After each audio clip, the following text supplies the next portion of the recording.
If you feel like your business can't breathe unless you're awake, this is why. You don't need more people, you need an operator layer. Because when there's no true operator between you and the team, everything routes back up to you. Questions, approvals, fires, priorities, customer escalations, and you become the glue that's holding it all together. And the cost isn't just work, it follows you home. Dinners get interrupted, bedtime gets distracted, your brain never fully shuts off. And in this video, I'm going to walk you through the operational layer install, the one role that removes you as the default decision router without lowering standards or losing control. So let's get into it. Here's the pattern. You got people. They're working, they're busy, but you're still trapped because the work is happening without a decision system. So the business keeps paused, waiting for you to decide, to approve, to prioritize, or to resolve. If you're the tiebreaker on every disagreement, if you're the escalation path for every customer issue, if you're the person who decides what matters this week, you're not leading a business. You are acting as an operating system. That's why founders burn out even when they're winning. It's not just the hours, it's the constant switching, the constant scanning, the constant risk management, and that never turns off. Your family gets the leftovers, and not because you don't care, but because the business trained itself to need you. The real problem is simple. There's no operator layer, no one person whose job is to run the machine day to day, to coordinate owners, to enforce the rhythm, and to protect your attention. So let's clear this up. This role is not a VA, it's not just a project manager, and it's definitely not a messenger who pings you all day with questions. If your operator is a messenger, you didn't remove yourself, you just added a middle step. A real operator basically is three things. One, a decision router. Two is a rhythm keeper, and three is a standards protector. So their job is to keep the business moving without borrowing your nervous system. When the operator layer works, you get fewer pings, faster decisions, higher ownership, and something most founders miss, which is a real presence at home, not just being there physically, but actually being there where it matters.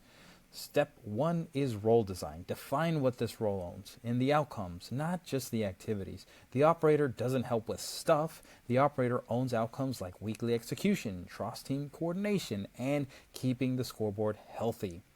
So here are 5 outcomes you can start with. 1, weekly priorities are clear. 2, the owners execute without you. And 3, escalations follow a ladder. And 4, the scoreboard gets updated every week. And 5, interruptions and breakdowns get converted into systems.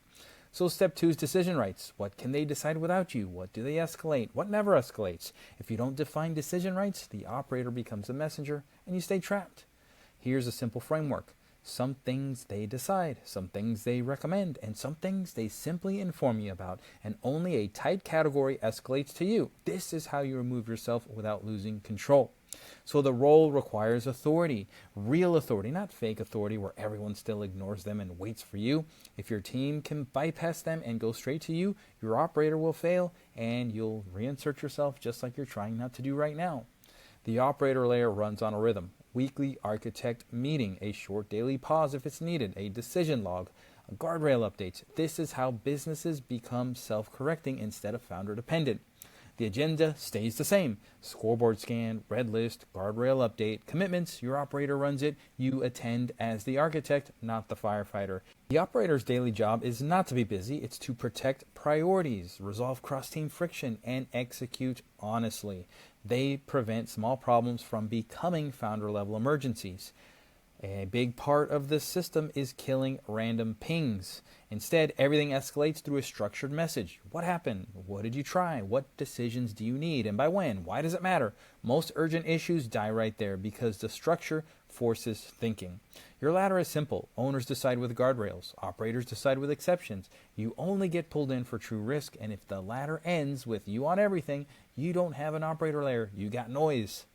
The operator's filter question is, what do the rules say? If the answer is unclear, we update the rule. If the answer is clear, the team executes. That's how you stop being the default router. A great operator is calm under pressure. They love clarity. They enforce rhythm. They hold the line with the team, and they hold the line for you. They don't need you to be an adult. Red flags. They need constant reassurance. They avoid conflict. They can't reinforce deadlines, or they're addicted to busy work and reports. And busy work creates activity. Operators create outcomes.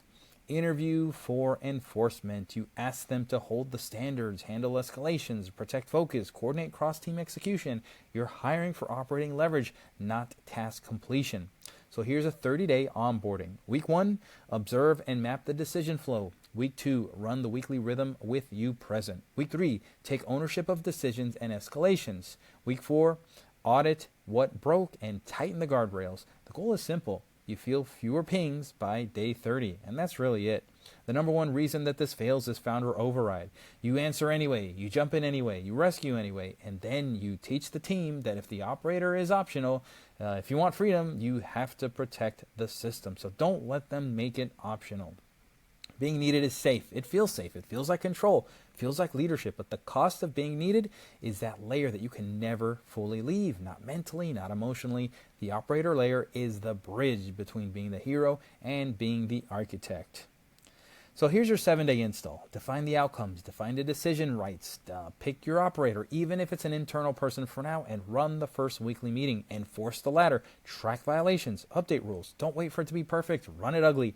The act of running it trains the business and it gets you where you want to be. So this is the payoff. The team decides, the operator routes, and the business self-corrects. And you get your life back, not as a theory, but as a lived reality. So if you want the clean templates, the decision rights, the ladder, the weekly meeting rhythm, and the operator scorecard, I put the clean version inside the 3-step guide. Go to buybacktimeformula.com/3 steps. It's down in the description and grab it right now. In the next video, I'm going to show you the scoreboard that tells the truth.